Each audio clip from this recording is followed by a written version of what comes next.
sommes de retour sur TV Finance pour les Market Movers et c'est Bernard Pradeclos, trader pour compte propre, qui va nous donner ces trois valeurs à jouer aujourd'hui sur les marchés. Et on commence avec Essilor Luxottica. Hier, c'était la plus forte baisse du CAC, moins 3,26%. Quelle peut en être la raison ? Exactement. Mais ce matin, écoutez, elle est en baisse de 0,8%.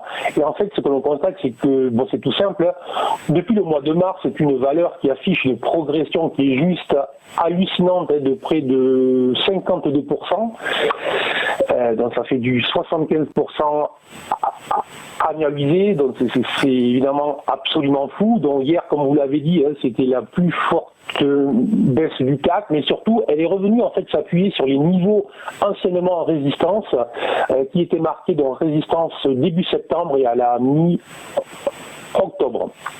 Alors, je dirais que tant que le niveau des 135, 136, c'est exactement le niveau qu'est le travail ce matin, servent de support, on pourrait envisager une inversion de polarité, c'est un terme technique pour dire qu'une ancienne résistance va servir de support, que ce n'est rien de grave et que la valeur pourrait rebondir, devrait rebondir. Mais ça, c'est je veux dire, ce qu'on peut dire dans les livres, parce que vu le chandelier et vu le volume d'hier, il faut plutôt envisager qu'elle devrait logiquement démarrer une phase de repli, une phase corrective.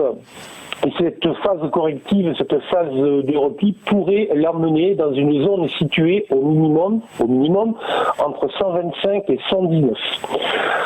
C'est un petit peu là comme le CAC, ça devrait correspondre en fait aux 5715-20 en fait du CAC, et on verra à ce moment-là, à ce niveau-là, car là nous aurons une zone de support très intéressante. On verra si les acheteurs viennent se présenter sur ces niveaux-là. Donc l'invalidation de ce scénario plutôt correctif serait une clôture au-dessus des plus hauts annuels réalisés en fait hier à l'ouverture.